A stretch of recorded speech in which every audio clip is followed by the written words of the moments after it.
Hadirin mukminin, kita akan sambung balik pengajian kita. Mudah-mudahan dengan hadis yang kita baca ini menjadi asbab Allah memelihara kita dan keluarga kita. An Nu'aim ibni Hammar Al-Ghatafani radhiyallahu anhu. Sahabat yang kita akan baca hadis dia pada malam ini namanya Nu'aim ibnu Hammar Al-Ghatafani radhiyallahu anhu. Katanya annahu sami'a Rasulullah sallallahu alaihi wasallam yaqul, bahwasanya dia mendengar Rasulullah sallallahu alaihi wasallam bersabda. Jadi Nu'aim ni kata dia dengar Nabi sebut, qala Allahu azza wa jalla. Oleh kerana hadis ini hadis qudsi, dia tak berhenti pada qala Rasulullah. Kalau hadis biasa, hadis nabawi, kita akan baca qala Rasulullah, kemudian kita baca hadis lah. Tapi oleh kerana tajuk kita ni hadis qudsi, akan ada di sana qala Allah. Tapi tuan-tuan kena ingat, ni bukan Quran. Selalu bila kita belajar, bila ustaz atau penceramah ataupun siapa-siapa dia kata qala Allah, Allah berfirman, selalunya Quran lah. Tapi oleh kerana ini hadis qudsi yang bukan Quran, maka kita kena bezalah. Qala Allah juga, tapi bukan Al-Quran. Qala Allah azza wa jal, Allah azza wa jal berfirman, ya bani Adam. Siapa yang sebut ni? Allah. Ya bani Adam, wahai anak Adam. Siapa anak Adam? Kita lah. Sebab itu Adam digelar apa? Abul Bashar, bapa manusia. Kalau Nabi Ibrahim, Abul Anbiya. Abun ni maksud dia bapa lah. Lepas itu kita kata bapa saya Abi. Kalau bapa engkau Abuka. Kalau bapa dia Abuhu. Abun tu bapa lah. Macam Umi tu mak. Cuma Umi tu mak saya. Jadi Nabi Adam ni dia punya status dia Abul Bashar, bapa manusia. Manusia itu asalnya daripada keturunan Adam alaihissalam. Adam itu daripada apa? Tanah. Sebab itu asal kejadian kita tu daripada tanah. Tapi kita ni daripada air mani. Inna khalaqnal insan min nutfah.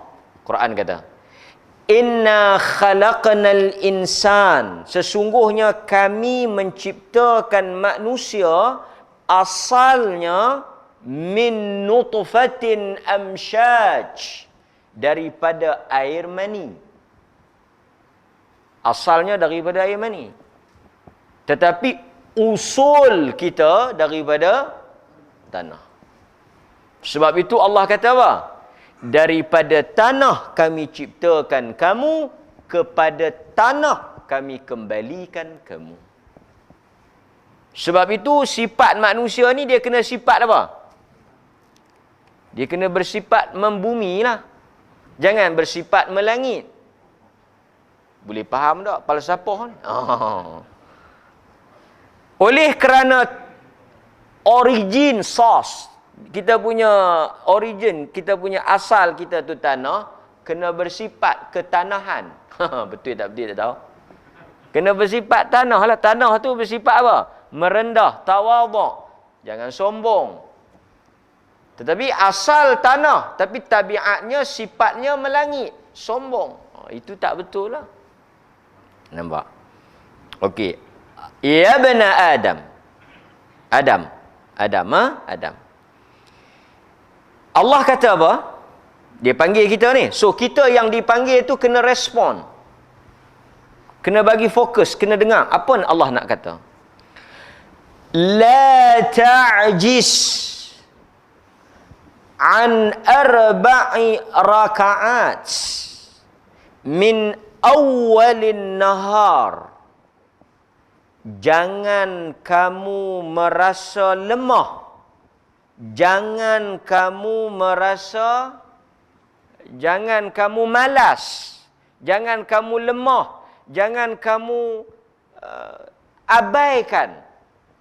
Ta'jiz daripada perkataan ajz. Ajz ni maksudnya lemah. Pasal tu kita doa tentang doa tak? Allahumma inni a'udzu bika minal ajzi wal kasal. Baca seelok-eloknya pagi. Allahumma inni a'udzu bika minal ajzi wal kasal. Ya Allah, aku memohon perlindungan, aku berlindung kepadamu ya Allah daripada dua perangai. Dua perangai. Apa dia perangai tu? Dua sifat. Minal ajzi, sifat lemah. Wal kasal, balok. Pagi kena baca doa tu. Pasal bagi semangat ni, bagi duk balok, melengkak. Sekali kita akan sebut juga pasal dia berkait dengan pagi ni. Orang Islam ni tak boleh tidur pagi. PKP pun kena mangkit kan. Tak ada buat apa pun pi lah, kukuk nyok ke apa. Tapi kita nak sebut juga lagi. Minal ajzi, kita tak nak sifat lemah, penakut, sifat rasa letih, sifat apa? Mandom. Tak mau. Minal ajz. Pasal tu kita sebut mukjizat. Pasal apa kita sebut mukjizat? Benda itu melemahkan orang yang tengok. Itu perkataan mukjizat tu. Orang tengok Nabi boleh belah bulan. Orang tengok Nabi boleh keluar air daripada tangan. Orang, saka ni. Jangan duk main. Itu panggil mukjizat. Benda yang melemahkan. Orang tua dia panggil apa? Orang tua yang tak larat tu. Uzuk tu. Dia panggil ajus. Maksudnya orang yang dah lemah. Orang tua lemah lah. Tapi tengok 60, 70 kuat, yang lemah 20. Ajus. Okey, Allah kata la ta'jiz. Jangan malas, jangan lemah, jangan balok, jangan segan, jangan remehkan, jangan abaikan. An arba'i raka'at. Tuhan suruh. Tuhan kata janganlah kamu cuai, janganlah kamu lekeh untuk melakukan 4 rakaat. Min awalin nahar. 4 rakaat tu bila? Awalin nahar. Awal pada waktu nahar, siang. Jangan kamu abaikan, jangan kamu tinggalkan 4 rakaat awal pagi. Maksudnya, apa kes pun, jangan tak buat. Allah sebut ni. Allah yang suruh. Apakah balasan dia? Yang ni dia punya reward. Agama ni macam tu lah. Walaupun perkara itu disuruh oleh Allah, perintah oleh Allah, arahan oleh Allah, Allah yang suruh, tapi kebaikannya bukan balik kepada Allah. Kita bila suruh sesuatu balik pada kita, manfaatnya untuk kita. Tapi bila Allah suruh, tuan-tuan kena ingat, suruhan dan larangan Allah itu bukan untuknya. Manfaat kebaikannya bukan untuk Allah. Kita salat ini bukan untuk Allah. tetapi untuk kita. Sebab itu dalam agama, segala perintah dia balik, kebaikannya balik kepada siapa? Balik kepada kita. Sebab itu bila kita tahu benda tu balik kepada kita, kita akan rasa apa? Semangatlah. Macam tuan-tuan buat benda, tuan-tuan nak tahu nanti nak boleh habuan, kan? Contoh macam ni lah, kalau kita buat sesuatu, kita nak guna untuk kita sendiri, mesti kita buat betul-betul. Kan? Benda tu untuk siapa? Kita masak tu kita nak makan, kita buat elok-elok lah. Jadi salat ni untuk kita. So bila kita kata untuk kita, bila kita buat untuk orang, kadang-kadang kita biasalah untuk orang. Tapi kalau untuk kita tak sama. Maka Allah bagi reward. Ini yang orang duk semangat semayang sangat ni. Apa dia?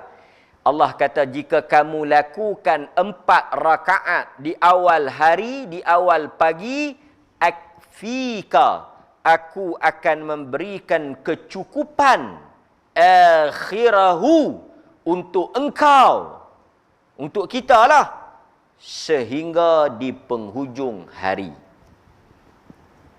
Bila kita salat 4 rakaat pagi, Allah akan memberikan kecukupan. Allah yang sebut, dia akan cukupkan untuk kita sampai ke petang, sampai ke penghujung hari. Sebab itu dia suruh semayang awal pagi, pasal dia nak bagi tu sampai habis hari tu. Okey, itu hadis kita. Pendek tak? Pendek je. Dialah mukadimah hari pertama ni, dia kena pendek-pendek juga. Okey, sekarang kita pergi kepada sebelum tu, hadis ini diriwayatkan oleh Imam Ahmad, oleh Abu Dawud. Pasal apa kita sebut Imam Ahmad? Sebab hadis ni ada dalam Musnad Ahmad, Abu Dawud dalam Sunan Abu Dawud. Okey.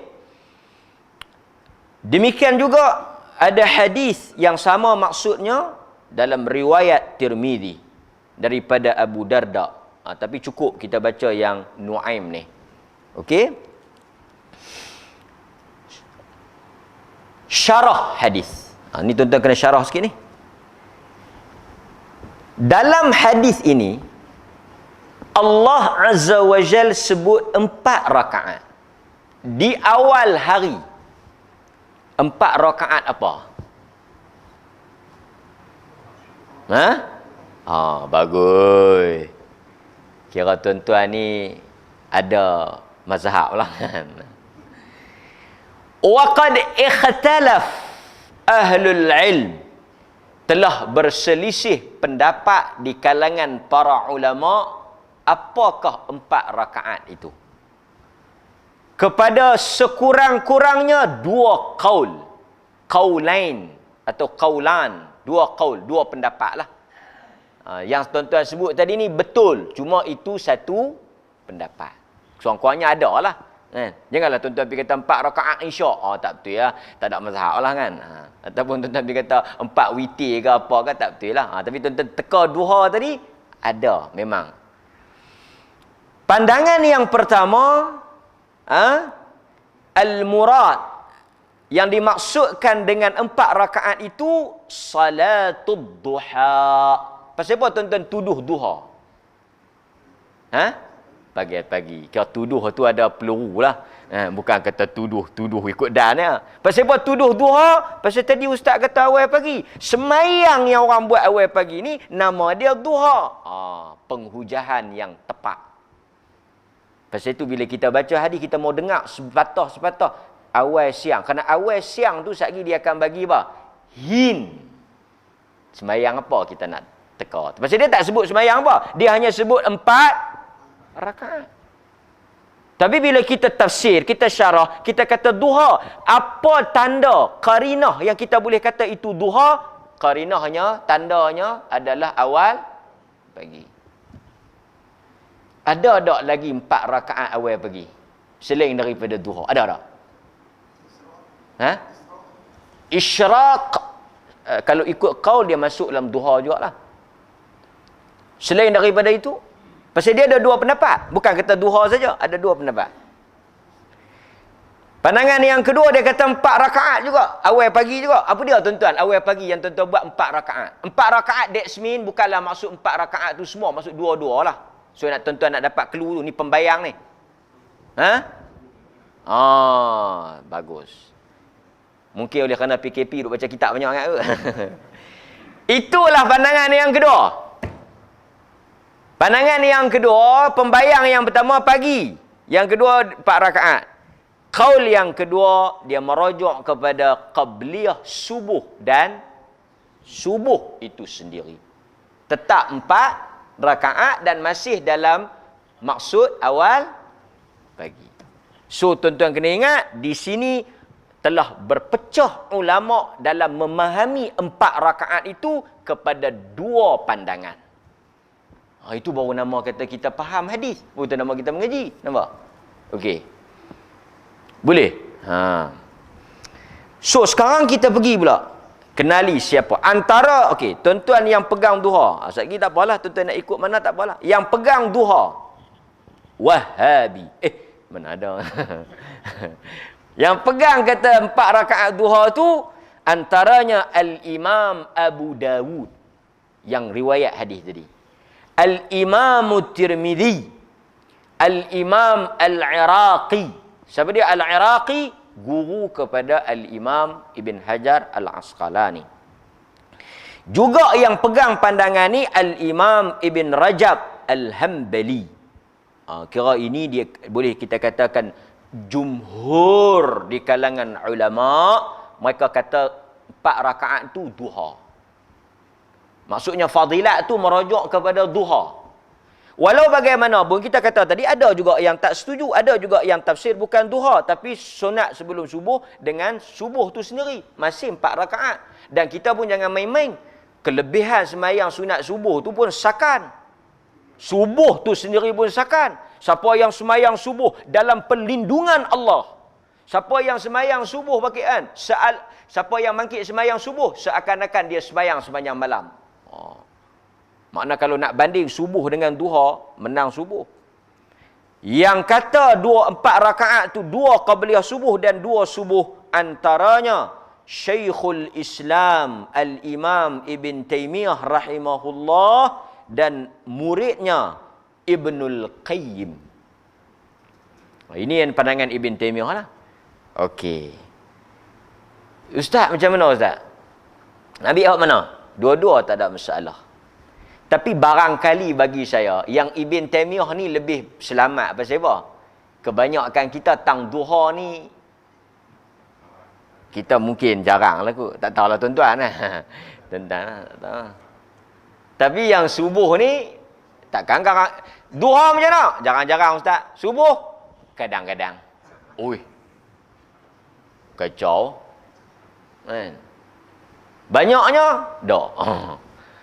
So Ibn Taymiyah kata seperti yang disebut oleh Ibn Qayyim dalam Zadul Ma'ad, dia kata itu merujuk kepada salat sunat subuh dan salat subuh. Okey. Walau bagaimanapun tak apalah. Oleh kerana benda ni khilaf, tak ada masalah. Nak selamatnya buat kedua-dua. Buat 2 sebelum subuh, buat 2 subuh dan diikuti dengan 4 rakaat duha. Okey. Syarah berikutnya. Okey, syarah berikutnya. Di dalam hadis ni Nabi sallallahu alaihi wasallam menyatakan, Allah menyebut. Allah kata apa? Dia akan memberikan kecukupan akhirahu, sehinggalah kepada akhir hari. Ataupun sehinggalah, maksudnya hari itu dia akan dapat kecukupan. Asbab dia dapat kecukupan itu disebabkan salat. Saya nak sebut sikit kat tuan-tuan.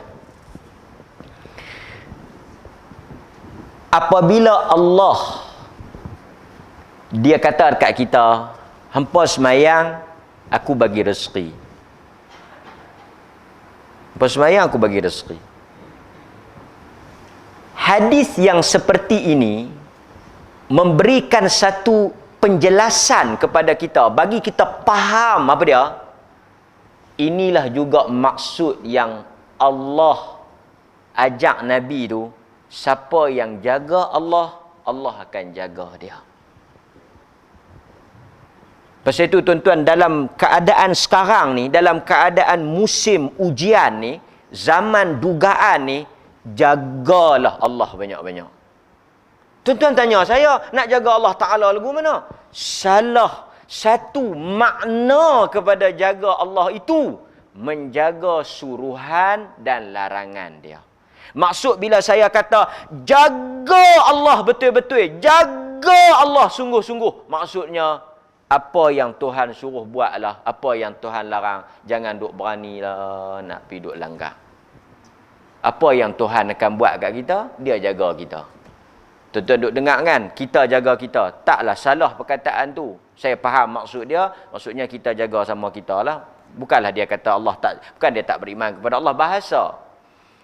Tapi bila Nabi kata jaga Allah, Allah jaga kita. Lah ni tuan-tuan, siapa yang boleh jaga kita? Daripada penyakit ke daripada apa? Tuhan yang menjadikan penyakit tu. Tuhan yang menurunkan penyakit tu. Jagalah dia. Macam mana nak jaga dia? Jaga suruhan dan larangan dia. Nampak tuan-tuan? Ini satu apa? Maksud dia. Kemudian kata para ulama, yang dimaksudkan diberikan kecukupan. Maksud dia banyaklah. Antaranya disebut oleh Al-Imam Al-Iraqi. Tadi kita sebut nama dia kan, Zainuddin Al-Iraqi. Kata dia, kata qala Al-Iraqi, yang dimaksudkan dengan ni depa mula syarah, depa mula ulas, mula syarah maksud dicukupkan tu. Maksudnya apakah balasan ganjaran yang kita dapat kalau kita buat 4 rakaat tu? Banyaklah, tapi semua tu bila kita baca makna tak lari banyak daripada satu ke dua. Satu, kata Al-Iraqi, maksud dicukupkan itu dilindungi, dipelihara, dijaga daripada sebarang penyakit dan juga perkara mudarat. Allah kata, kalau kita nak translate, maksud dia macam inilah. Siapa semayang 4 rakaat waktu pagi, Allah akan bagi kecukupan. Apa maksud kecukupan? Dilindungi daripada penyakit. Ataupun apa-apa yang dia panggil afat. Benda yang kita tak mahu, buruk. Tu satu. Yang kedua, minaz zunub. Diberikan kecukupan tu, satu, Allah pelihara. Kita tak kena penyakit. Kita tak kena musibah. Tak kena benda mudarat. Yang kedua, kata Al-Iraqi, maksud Allah Ta'ala akan bagi kecukupan apabila kita terjatuh ke dalam dosa, terus diampunkan. Terus diampunkan. Tu dia tuan-tuan. Punya besar.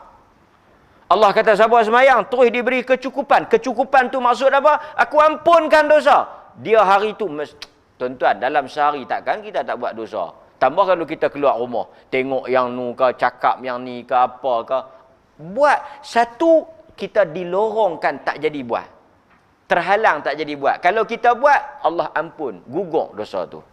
Disebabkan oleh apa? 4 rakaat tadi. Nampak?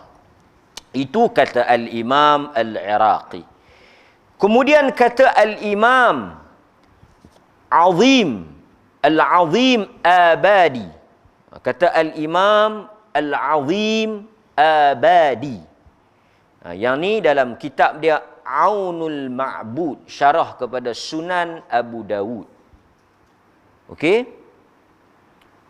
Dia macam ni tuan-tuan.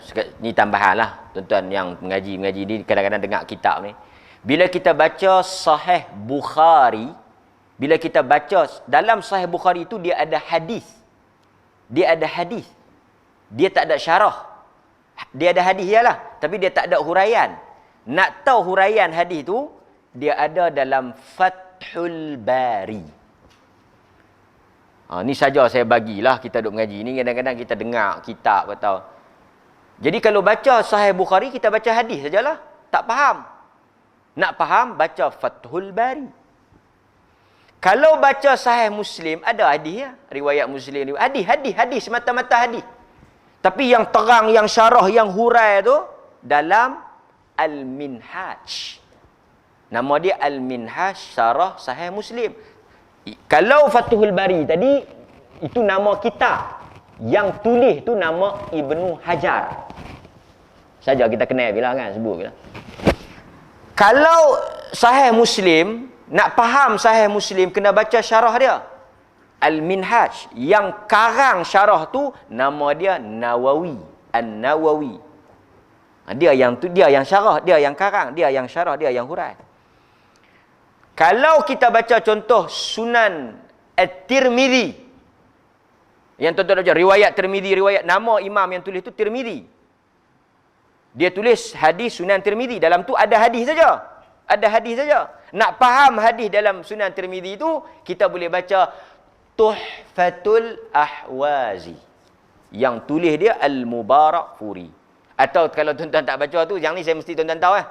Nak faham Tirmidzi tu, nak faham hadis-hadis dan Tirmidzi tu, tuan-tuan boleh baca satu lagi, Bahrul Mazi. Tu kitab tu saya mengaji tu. Kitab tu lah saya mengaji. Kitab apa Bahrul Mazi tu? Tak tahu kitab apa tapi baguslah. Kitab tu syarah hadis dalam Tirmidzi. Ditulis oleh Marbawi. Yang Aunul Ma'bud ni dia syarah kepada hadis yang Sunan Abu Daud. Jadi nak faham Sunan Abu Daud tu kena baca Aunul Ma'bud. Dia macam tu lah. Dia punya kaitan kitab tu dengan hadis ni. Sebab itu, apabila seseorang pendakwah ataupun guru dia nak mengajar hadis, dia kena rujuk pada syarah-syarah ni. Huraian ulama-ulama ni. Dan di samping dia buat contoh lah, barulah ada fokus kan. Di samping dia tak boleh lah baca, kadang-kadang orang kita tak faham, dia kena hurai lah sikit. Cuma jangan lari. Bila kita hurai hadis, jangan lari dari syarah yang ulama tulis. So bila hurai hadis Bukhari, jangan lari daripada apa yang ditulis oleh Ibnu Hajar. Barulah kita akan dapat banyak manfaat. Masalahnya dia baca hadis, dia pergi syarah dia. Yang tu bukan Fathul Bari, bukan apa dia Ahwazi ke Bahrul Mazi ke, yang tu faham ke diri. Ini tak mahu kan? Okey. So di dalam Aunul Ma'bud, kata pengarang dia Al-Azim Abadi, dia kata maksud hadis itu, yang kata dicukupkan itu, apa dia? Dipelihara minal afat wal hawadith ad-darah, iaitu dipelihara daripada perkara-perkara penyakit-penyakit ni dan benda-benda yang mudarat. Kalau kita nak kait zaman sekarang ni penyakit. Dan juga Allah Subhanahu Wa Taala akan memelihara kita daripada melakukan dosa. Tuan-tuan kena ingat lah. Saya selalu ulang, selalu ingatkan tuan-tuan, masuk diri saya.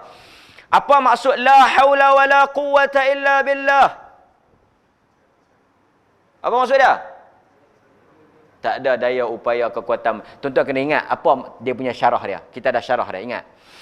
Tuan-tuan jangan lupa untuk buat suatu perintah tak mungkin kita boleh buat melainkan dengan pertolongan Allah.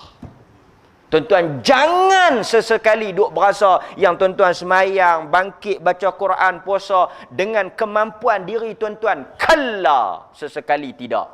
Semua itu dengan pertolongan dan izin Allah. Sebab itu bila Allah kata hayya 'alas salah, kita tak jawab sagi kupi. Kita tak jawab macam tu. Allah kata mai semayang. Tuan-tuan hari tu dia panggil kita mai. Kita sihat, awak tak mai.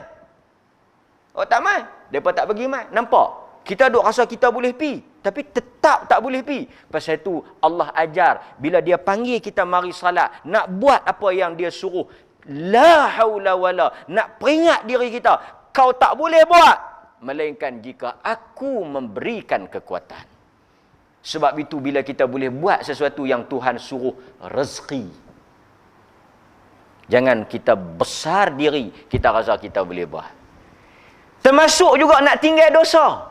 Banyak orang tahu kata benda tu dosa, dia nak tinggal tu. Kadang-kadang Allah Ta'ala tak bagi kekuatan untuk dia tinggal. Dia kata aku memang tahu benda ni salah, tapi aku tak mampu nak tinggal. Itu maksud la haula wala quwwata illa. Tapi jangan salah faham, dia duk pi buh atas Tuhan pula. Dia kata siapa hang tak tinggal-tinggal lagi benda ni? La haula wala quwwata illa billah. Kan? Dia tanya hang mai pada mana? Daripada kedai kok. Tahun ni dia bagi dulu 8 kali cabut dia, tahun ni 22 kali boleh cabut. Oh, sakan. Bonti-bonti buang. Aku nak bonti tak sangka-sangka dah ni. Tapi la haula wala quwwata illa billah. Balik pada Allah juga. Oh, yang ni tak kena lah. Dia mesti dengan usaha kita. Sebab itu satu orang dia sebut bila tahu dia kata apa? Kita tak boleh salahkan orang buat maksiat pasal dia boleh buat maksiat juga dengan izin Allah. Dia sebut. Dia kata kita tak boleh marah orang buat maksiat. Pasal apa kita nak marah? Dia boleh buat maksiat, diizinkan dia buat maksiat, dia dapat peluang nak buat maksiat dan boleh berjaya buat maksiat. Bukankah semua itu juga dengan izin Allah? Habis tutup cerita. Sengap kita. Habis. Itu pasal itu tuan-tuan, dalam akidah kita ada bab dia panggil al-qada wal qadar, yang mana manusia di sisi ahli sunnah mempunyai pilihan. Kita tak boleh nafikan. Orang yang cakap macam ni tak payah pergi jawab, tak payah pergi terang. Tuan-tuan panggil dia mat, buh dengan mertun setang kepala tu sudah, buh kuat-kuat, bubuh bagi meramu darah tu. Lepas tu dia tanya, pasal apa hang kata aku? Ini semua hang tak boleh marah aku, hang jangan duk buat repot. Allah yang izin benda ni. Hang tanya Allah Ta'ala. Yang aku tahu, Allah izin aku kata. Kalau Allah tak izin, tak kena kepala hang, kena benda datang lain. Tapi kena tak? Kena. Macam mana boleh kena? Dengan izin Allah. Habis. Dia tak boleh hujah. Orang yang macam ni tak boleh hujah. Ambil mertun, hammer, bubuh tang kepala, bagi pecah. Dan suruh dia tanya. Hang tak mau tanya. Hang tanya, pasal apa aku kata hang? Dengan izin Allah. Dia betul lah, dengan izin Allah. Banyak lagi kepala hang boleh kata, awak yang hamil katuk kepala aku. Dengan izin Allah. Jawab. Habis. So manusia dia tak faham apa dia cakap. Betul, kita ada pilihan. Betul dengan izin. Pasal itu kita tuan-tuan kena ingat, ada benda dalam hidup ini yang Allah izin tapi dia tak redha. Ada benda yang dia redha tapi tak izin jadi. Benda banyak kan? Okey. So kita faham di sini bahawa Allah akan pelihara kita daripada buat dosa. Macam banyak cara lah Allah akan pelihara kita buat dosa ni, kan? Tak bagi nampak lah, tak bagi kita tahu lah, kan? Tak tahu orang abang, hang tak pi. Tak tahu lah. Ni macam mana kita tak tahu? Macam mana kita tak dapat peluang tu? Allah pelihara kita. Kan? Kemudian kata Al-Imam Al-Azim Abadi, dia kata apa? Wal 'afu 'amma waqa'a minhu fi dhalik. Dimaafkan kepada orang yang melakukan dosa. Oh, macam tadi juga. Satu, dia prevention tu, dia cegah daripada kita buat. Yang kedua, kalau kita jatuh juga, dia bagi pengampunan terus. Pasal apa ni? Apa sebab ni? Amalan apa? 4 rakaat tadilah. Jangan duk lupa 4 rakaat tadi. Nampak? Itu apa yang disebut oleh para ulama. Nampak? Kemudian kata Al-Imam Al-Munawi dalam Faidul Qadir. Dia kata apa? Sama juga, saya baca sikit. Dia kata yang dimaksudkan dengan diberikan kecukupan, Allah Subhanahu wa taala akan memberikan kecukupan dengan melindunginya daripada sebarang mihnah wal balaya, daripada sebarang bala, daripada sebarang ujian, dugaan dan sesuatu perkara yang memudaratkan. Nampak? Dan juga kata para ulama, diberikan kecukupan merujuk kepada kecukupan apa dia?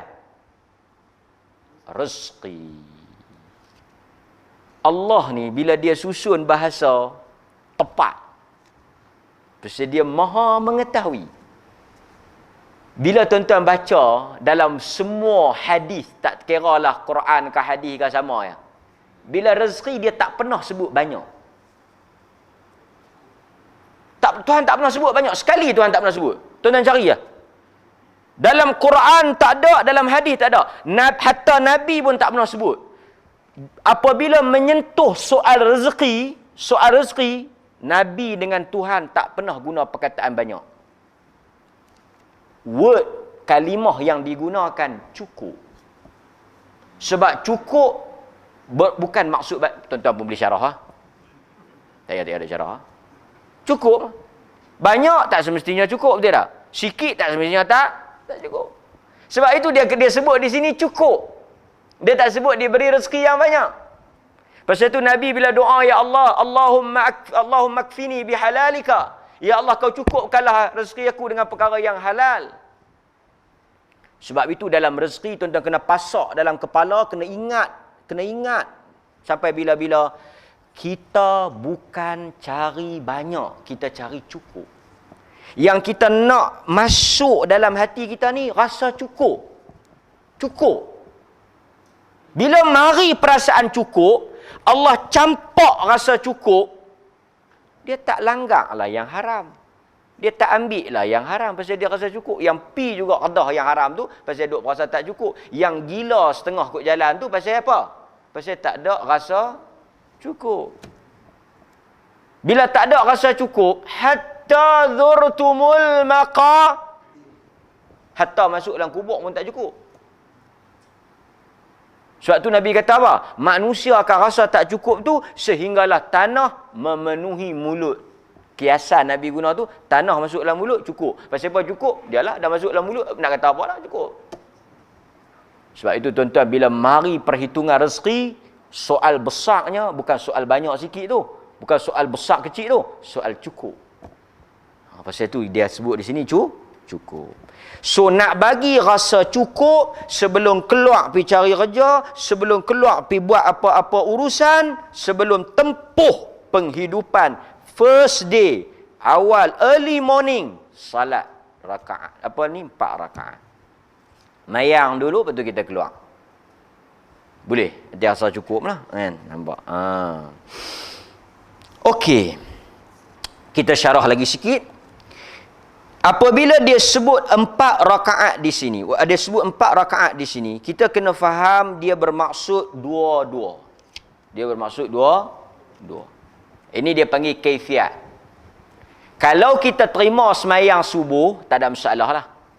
Semayang subuh tak ada masalah. Tapi kalau kita semayang duha, ada 3 benda kita kena make sure.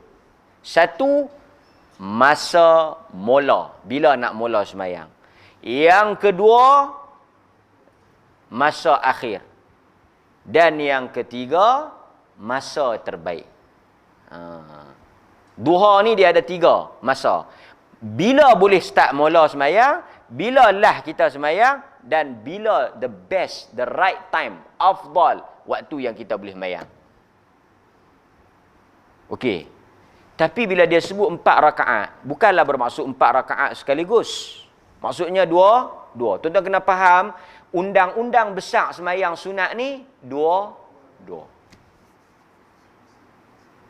Kecuali yang keluar daripada undang-undang ni. Yang tak masuk dalam undang-undang ni. Yang tak ni, yang apa, yang dia tak masuk. Dia panggil semayang kayangan. Semayang apa? Witir. Witir dia tak ada peraturan lah. Pasal itu dia boleh 5 tibai sekaligus. Dia boleh 7 redah sekaligus. Dia boleh buat 5. Boleh buat 5 terus. Bukan 2-2-1. Buat 5 terus. 3 terus. Hanya witir. Witir ni kita tak sebelah lah. Pasal dia pelik. Tapi nama kata semayang sunat lain. Nama tarawih ke, tahajud ke, duha ke, apa ke. Dia mesti mula dengan the minimum 2. Dia tak larat malam ni ustaz. Tahajud. Ingat nak buat 1. Tak boleh. Dia paling sikit 2. Paling banyak apa dia? Paling banyak? Alamak syak. Berapa banyak yang kita menang, berapa banyak yang kita larat, berapa banyak kita mau, ahlan. Sembahyang duha berapa rakaat? Sampai larat. Tak ada rakaat. Buatlah 2. Tapi macam mana kita nak buat banyak kan? Kita nak keluar cari makan juga. Takkan duduk belengkak di rumah. Tak apa ustaz, jangan takut ustaz. Mayang je duha, Allah Ta'ala akan hantar masjid kandak, sotong satu, kuah taruh atas. Di kandak tak tahu. Kan? Lesung batu tu saya dah. Dan saya nak habangnya, dia pasal salat dia macam tu. Dia dua. Berdasarkan kepada hadis apa? berdasarkan kepada hadis rawahu Tirmidzi wa Abu Dawud wa Nasa'i wa Ibnu Majah, dan dinilai sahih oleh Al-Albani rahimahullahu taala, iaitu hadis Nabi SAW sebut salatul lail wan nahar mathna mathna. Salat malam dengan tambahan siang, salat malam. Asalnya salatul lail mathna mathna, ada tambahan nahar. Semayang malam dengan semayang siang ni mathna mathna. Bila Nabi sebut mathna mathna, dua-dua artinya apa? Satu, paling kurang dua, paling banyak no limit. Duha tak ada limit, tahajud tak ada limit, tarawih tak ada limit, semua semayang tak ada limit. Pasal apa? Mathna mathna, dua-dua. So siapa nak berhujah ada limit, bercanggahlah dengan hadis ni. Cuma kebiasaan Nabi buat duha, kalau kita tengok dalam riwayat ada 8 rakaat. Tapi boleh tak kita buat lebih daripada 8? Boleh lah. Pasal Nabi dah bagi guideline umum, dua-dua. So nak buat lebih daripada tu boleh. Tapi kebiasaan Nabi dia buat 8. Demikian tarawih. Tarawih Nabi buat dalam sebahagian riwayat, dia kata 13 masuk dengan witir. Tapi kalau kita nak lebih daripada tu, 36. Seperti dalam pandangan qaul mazhab Malik dan sebagainya, pandangan-pandangan lain. Tak ada masalah pasal dua-dua. Ikut tuan-tuan. Takat mana larat. Tapi Nabi punya style, dia tak suka banyak. Dia tak suka banyak. Dia suka taklah sikit sangat. Dia suka berterusan. So kalau tuan-tuan boleh buat 4 rakaat tetapi berterusan, lebih baik daripada tuan-tuan buat 8 tetapi 2 bulan sekali, 3 bulan sekali. Ataupun tunggu PKP. PKP buat duha, habis PKP tak buat. Bila pula nak buat abang? Tunggu PKP pula.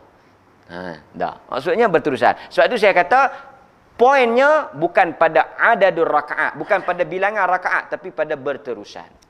Jadi itu saya nasihatkan jangan buat banyak. Kerana bila kita buat banyak, dia akan memberikan satu keberatan.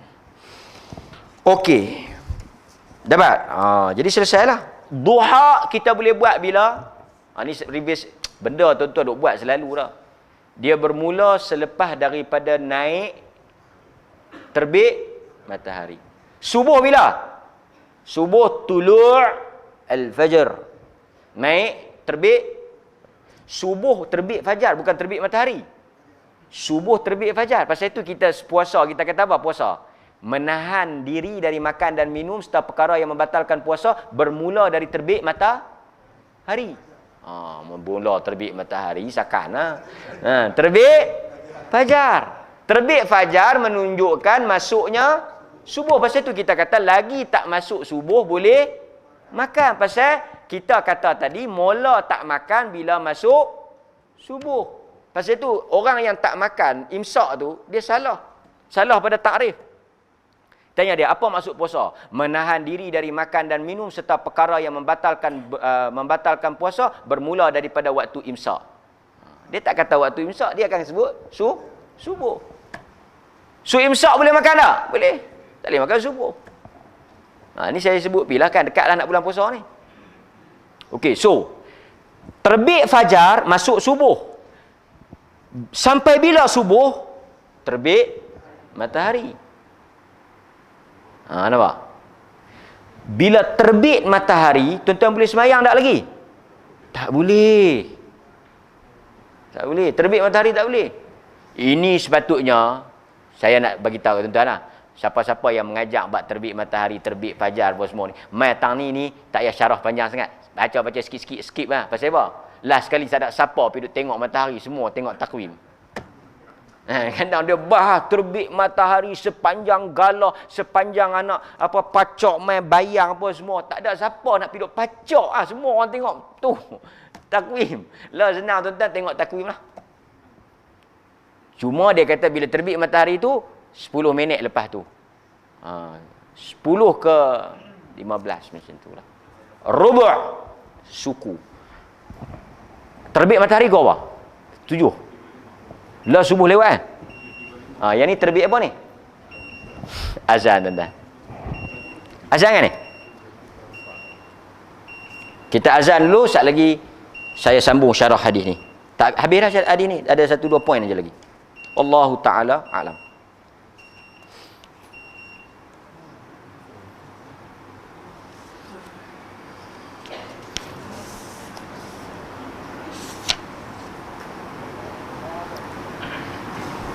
Allahu Akbar.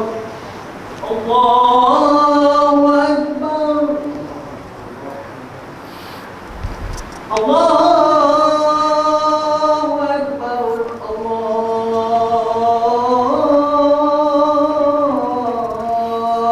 Akbar.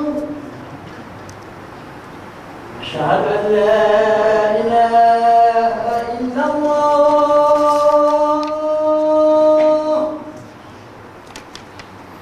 Asyhadu an la ilaha illallah.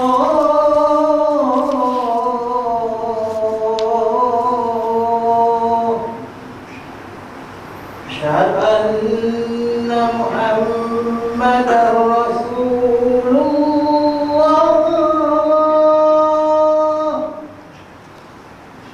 Asyhadu anna Muhammadar Rasulullah.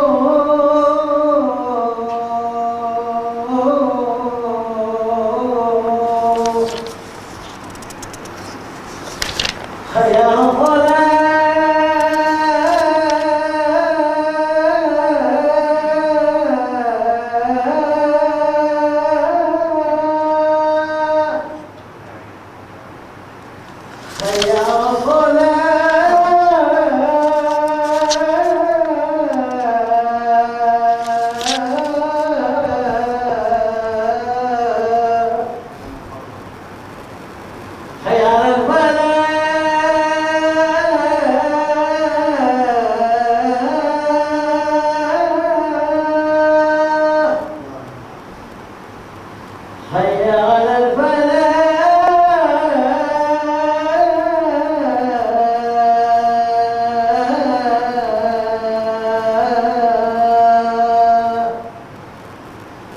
Allahu Akbar.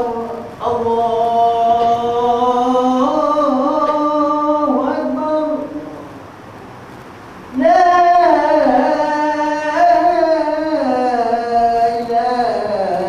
ilaha illallah.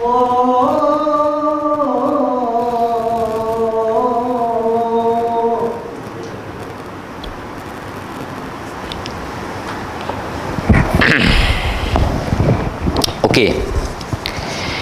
Jadi duha ni sembahyang yang memang kita duk buat adalah. Cuma saya nak sebut 2-3 poin sikit lah.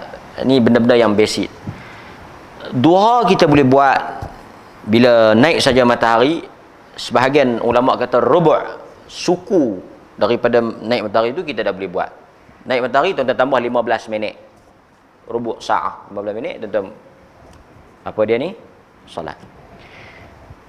Macam Haji ni sebut tadi, yang isyraq tu ada banyak perbincangan. Tetapi Ibnu Abbas,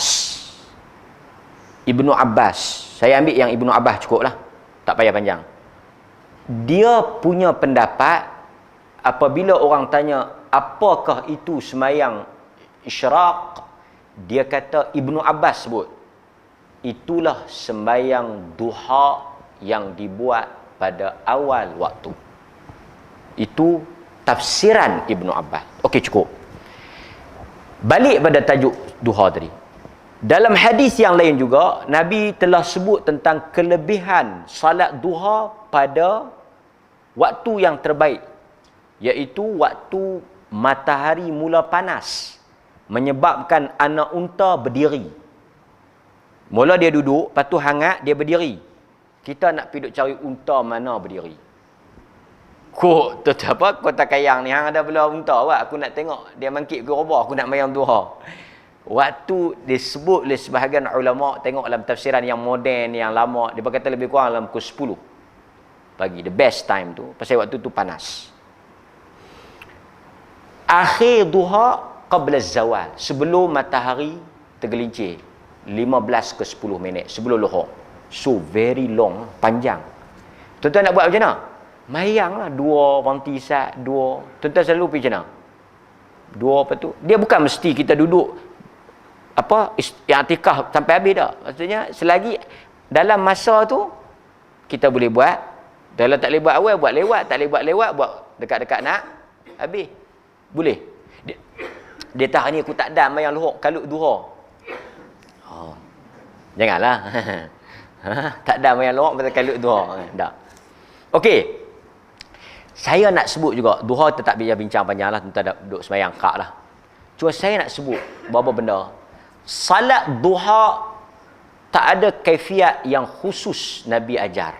Melainkan 2 rakaat dengan apa-apa bacaan, dan tak ada doa melainkan ada satu riwayat doa Nabi baca Rabbana wa tub alaina.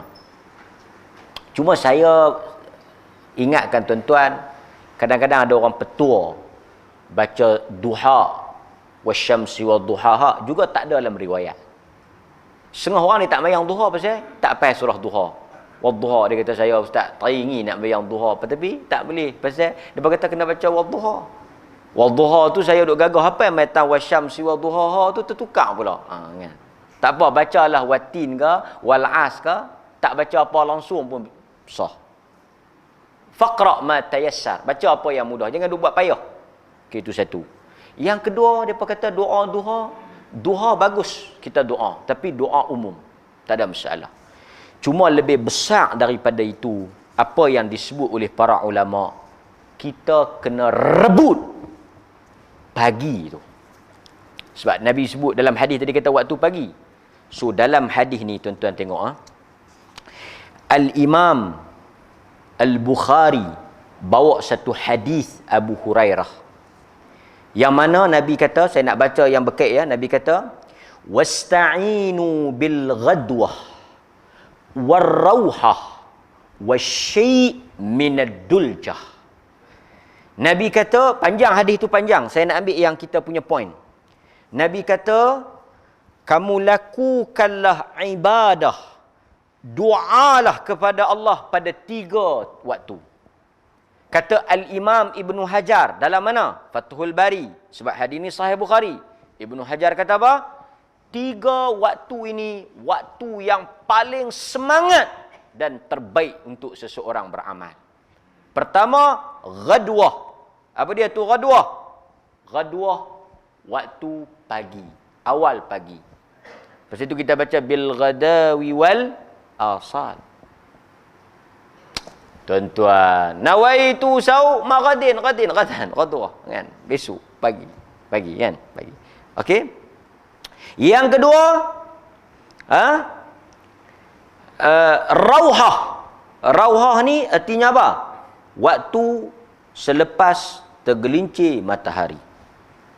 Dan yang terakhir, duljah, akhir malam. So, 3 waktu ni. Kata Ibnu Hajar lagi. Yang ni yang saya nak baca ni, cantik perkataan Ibnu Hajar. Pasal itu kita kena alert waktu pagi ni. Kata Ibnu Hajar, Al-Hafidh Ibn Hajar Al-Asqalani, dia kata apa? Dia kata Allah mengagihkan rezeki pada waktu pagi. Ibnu Hajar kata, berdasarkan hadis-hadis yang ada, Allah bahagikan rezeki pada waktu pagi. Mengaji pagi, kerja pagi, waktu. Pasal apa? Rezeki ni bukan duit saja, mengaji pun kena. Pasal itu kalau tuan-tuan nak belajar awal pagi. Main tengah hari apa semua dia dah slow. Pagi. Pasal itu orang hafal Quran pun pagi, nak hafal hadis pun pagi. Kan? Masa tu kosong, segar, fresh. Sebab Allah bahagi rezeki pada waktu pagi. Allah angkat amalan pada waktu malam, petang. Nak masuk malam kan? Pasak. Ibnu Hajar kata, siapa yang waktu pagi buat ibadat, Allah berkat rezeki dan amalan dia. Waktu Allah bagi bedok rezeki itu, dia duduk semayang, dia duduk berdoa, berkat rezeki dia. Pasal itu kita kena mayang pagi. Mayang duha pagi tu. Pasal apa? Waktu tu Allah agih rezeki. Waktu Allah agih rezeki, kita duduk semayang, berkat rezeki kita. Kata Ibnu Hajar. Nampak? Kata Ibnul Qayyim. Kata Ibnul Qayyim, dia kata apa? Ibnul Qayyim kata, sesiapa yang tidur pada waktu subuh menjadi penghalang kepada rezeki. Nampak? Siapa yang tidur lepas subuh menghalang rezeki. Kerana Waktu itu adalah waktu padanya makhluk hidup dan rezeki diagihkan. Ibn Qayyim kata, pasal apa rezeki dia jadi sempit? Macam ni ya tuan-tuan, orang habang kat kita, nak bagi barang pukul 9, kita pergi lena waktu tu main pukul 12. Kita boleh apa? Tak ada lagi. Hang buat main sayur aku lena. Tu dia lah, hang main ambil dulu, saat ni balik lena. Hang ambil lena dulu. Nganga. Itu. Tapi tuan-tuan kalau tanya saya, kita memang tak bagilah pasal banyak pandangan ulama-ulama berdasarkan hadis-hadis yang sebut tadi. Tapi secara khusus larang tidur lepas subuh tak ada. Maksudnya apa? Kalau seseorang itu ada hajat, seperti orang yang kerja malam, orang yang sakit, orang yang jaga baby, malam tak boleh lena, apa semua depa boleh lena lah. Kan? Yang celaan ni pada orang yang tak ada sebab. Okey tuan-tuan. Lagi apa boleh kita ambil daripada hadis ni? Saya nak sebut juga pada tuan-tuan. Hadis ini menunjukkan pagi adalah waktu yang berkat.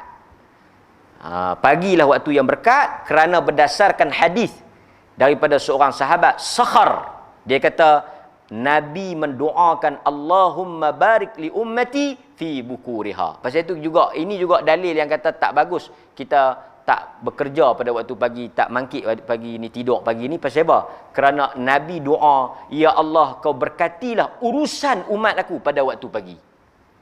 Tuan-tuan tahu tak menarik hadis ni pasal apa? Pasal apa saya baca hadis ni? Kawan yang riwayat hadis ni, tahu dia kerja apa? Businessman.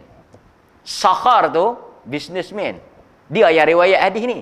Hadis Nabi kata, Allah berkatlah rezeki umat aku pada waktu pagi, urusan mereka pada waktu pagi. Sakhar kata, aku yang dengar hadis tu. Aku orang menega, aku kaya. Pasal apa? Pasal dia dapat rahsia nak kaya tu mula pada waktu pagi. Maksudnya apa? Dia bukan takat dengar, dia bukan takat baca, dia bukan takat riwayat hadis. Dia sendiri amal. Hasilnya dia kaya. Dan ini bukti Allah Ta'ala rezeki dia luas. Hatta orang yang tak semayang tapi kerja awal dapat. Orang kafir dia kerja awal pagi dia dapat. Tapi apa beza kita? Okey tuan-tuan ni saya tuan-tuan protes pula. Tuan-tuan mangkit semayang kerja boleh rezeki. Tuan-tuan mangkit semayang tak kerja tak boleh rezeki. Sebab untuk dapat rezeki kena buat sebab. Okey, tak apalah tuan-tuan semayang dan buat rezeki. Dan buat kerja dapat rezeki. Cina ataupun bukan Islam tu dia tak semayang, dia buat mangkit pagi, dia pun dapat rezeki. Apa beza? Baik kita tak payah semayang. Ada. Yang mangkit semayang dan buat kerja dapat rezeki. Tak berhenti takat tu. Berkat. Yang mangkit tak semayang, buat kerja dapat dah rezeki. Dapat. Tapi apa yang dia tak dapat? Yang kita dapat. Yang kita semayang ni. Berkat. Tak apa. Berkat tu tak tahu lagu mana. Tak berkat pun tak apa. Tengok sakal lagi dia. Berkat ni. Tak tengok dia. Banyak tak? Tapi gantung diri lah. Apalah. Macam-macam. Sebab tu kita nak cari berkat. Macam mana nak berkat? Bukan takat kerja. Kalau kerja saja baru boleh rezeki. Macam mana nak bagi rezeki tu berkat? Kerja dan semayang. Pasal itu yang kapiak tu, mereka dapat rezeki. Tapi mereka tak dapat inti rezeki tu berkat. Boleh. Nampak? Akhirnya hadirin mukminin, mudah-mudahan Allah Ta'ala merahmati kita. Berdasarkan kepada hadis ni juga, kita mendapat manfaat yang paling besar yang boleh kita lakukan. Lakukanlah sesuatu itu kerana Allah, kerana akhirat, kerana pahala, kerana syurga, dan Allah Ta'ala akan bagi juga dunia. Jangan buat kerana dunia. Siapa aku tengok rajin mayang duha, tak tinggal mayang duha, jangan main. Mayang duha ni rezeki murah. Ni salah faham. Ada orang dia mayang duha pasal nak kaya. Dia beli buku 30 amalan murah rezeki. Pasal apa mayang duha pasal nak kaya? Salah. Tak boleh macam tu. Semayang duha kerana Allah. Untuk mendapat keredaan dan pahala dia. Allah akan bagi kaya. Tapi kalau tuan-tuan mayang duha nak kaya, mungkin tuan-tuan kaya, tapi tuan-tuan tak dapat akhirat. Nampak? Kan? Okey? Hadirin mukminin. Soalan? Cukup kan? Ada soalan? Habis ya? Dekat mana yang boleh kita syarah? Dekat mana yang boleh kita hurai? Saya ingat cukup. Tuan-tuan, kita nak qada bila? Okey. Qada salat sunat ni dia ada satu bab khas di dalam fiqh. Mengganti semayang sunat. Ada tak ada bab ganti semayang sunat? Ada. Antaranya Nabi qada rawatib. Sahabat cerita satu hari kami nampak Nabi semayang lepas asar. Yang kami faham, tak ada semayang lepas asar. Tapi kami nampak dia semayang lepas asar. Pi tanya Nabi. Nabi kata tadi lepas lohok, datang satu rombongan luak mari jumpa Nabi, menyebabkan Nabi tak sempat semayang ba'diyah zuhur. Yang hampa nampak aku semayang lepas asar tadi ni bukan semayang ba'diyah asar. Apa dia? Ba'diyah zuhur. Yang Nabi qada lepas daripada ba'diyah, lepas daripada asar. Kan? Ada juga yang tak dan lepas lohok, bawa pergi ke, dia mari qabliyah lohok dia tak dan. Dia boleh bawa selepas zuhur. Yang tak dan lepas zuhur dia boleh bawa lepas asar. Yang tak dan sebelum subuh boleh qada selepas subuh. Satu lagi, orang yang memang konsisten, istiqamah, tahajud, dia pergi terlena. Tapi yang jenis memang duk semayang dah ni. Bukan yang itulah kali pertama, itulah malam pertama, itulah detik pertama, itulah juga tak mangkit. Dia kata aku baru nak belajar tahajud, baru nak kenal tahajud, tak mangkit juga. Terkejut tu terus lohok. Orang yang macam ni, orang yang memang duk biasa dah mayang tahajud, bila dia terlepas malam tu, ada dalam hadis Nabi suruh dia ganti duha, time duha. So dia ganti yang tahajud tu. Sebab apa? Pasal apa? Dia tak mau bagi ada gap tau. Bila ada gap, dia akan mula longgak. Skru ni bila dia tercabut satu, tak apa, satu ya, ada 10 lagi skru. Bila kita tak pi boh palam skru satu tu, dia akan jadi apa? Dia akan kuih longgak. Semua skru dah 10, dia baru longgak satu, baru tinggal satu malam. Tak apa, semalam 30 malam dah duk buat. Tapi tetap dia kuih longgar. Pasal itu dia. Adapun duha wallahu taala a'lam, bagi sesiapa yang terlepas tak ada lah petunjuk lagi bila dia nak ganti. Bila dia nak ganti. So bagi saya kalau dia terlepas duha untuk dia ganti pada waktu bila, wallahu a'lam. Pasal tak ganti semayang sunat tidak berdosa. So untuk kita kata tak ada buat duha buat lepas tu, wallahu a'lam, setakat yang saya tahu tak ada lagi keterangan daripada hadis-hadis Nabi SAW. Tapi yang kita ada yang ganti tadi kita sebut tadi, yang rawatib dengan malam tadi memang Nabi suruh bawa carry forward pergi ke waktu siang. Okey. Nampak? Ini bab mengganti semayang sunat. Tapi kalau tuan-tuan tak semayang pun, tinggal pun, tak ganti pun, tidaklah di hukum berdosa. Boleh. Cuma untuk kita terlepas ni jarang lah kan. Cuma mungkin kita sibuk, tak sempat. Tapi itu pun kena letak juga prioriti. Kalau tuan-tuan kerja, tuan-tuan kalau ikut dia punya flow betul-betul yang terbaiknya apa dia? Kita tengok Nabi. Lepas dia semayang subuh dia buat apa?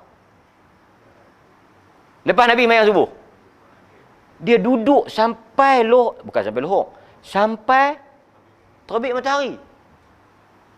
Itu yang Nabi buat. Itu yang kita kata tidak semua sunnah itu wajib. Kalau tidak berdosa habis kita.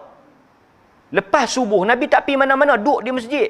Duduk di masjid sampai apa? Sahabat kata zikir, baca Quran, doa sampai masuk duha. Lepas habis duha, Nabi semayang. Nabi kata siapa yang boleh buat lagu tu, mai subuh di masjid, duduk tak pergi mana-mana, tumpu sampai masuk duha, dia balik lepas mayang duha seperti orang yang menunaikan haji mabrur.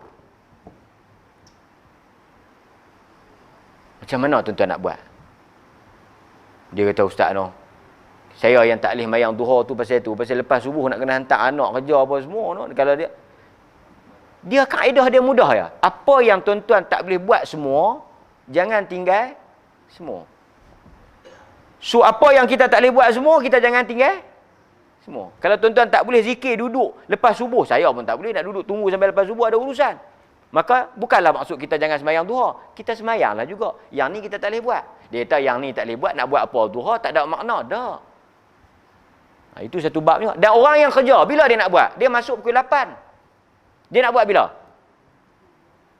Dia tinggal sat, depa ni kalau kira kalau nak ikut depa tak berhenti sat tak boleh, haram. Kerja. Kan tu okey. Kan? Maka dia tak payah mayang duha. Rugi ustaz. Banyak lain. Allah Taala atok semayang, atok amalan ni banyak. Tak ada masalah. Cuma jangan dia pergi tinggal tugas dia yang wajib tadi, dia pergi buat yang sunnah. Dah buat duha, bantai pula 4 rakaat, kan? Bantai pula zikir pagi pula, bantai pula anu kan? Ha? Dia haram. Walaupun niat dia betul. Jelas. Kan? Wallahu taala a'lam. Okey. Masalah? Ha? Clear?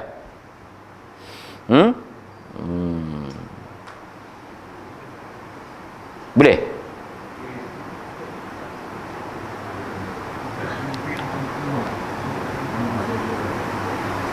Tak? Okey. Kita tangguh. Ada soalan tapi dia tak masuk mai. Nanti saya jawablah lain kali. Tuan-tuan kalau telefon ni kadang-kadang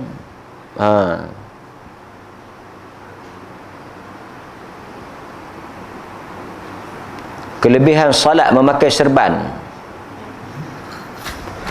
Nabi pakai serban tak? Pakai.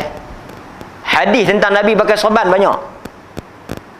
Imamah, Nabi pakai serban banyak. Memang hadis banyak. Hak tu dulu, Nabi pakai serban tak? Pakai. Tak ada siapa kata Nabi tak pakai serban. Cuma dia tanya kelebihan memakai serban, tak ada. Tak ada satu pun hadis yang sahih kelebihan memakai serban. Tak ada. Tapi kena bezalah. Pakai serban dengan kelebihan pakai. Memang Nabi pakai, tapi kelebihan pakai antara hadis yang saya biasa dengar.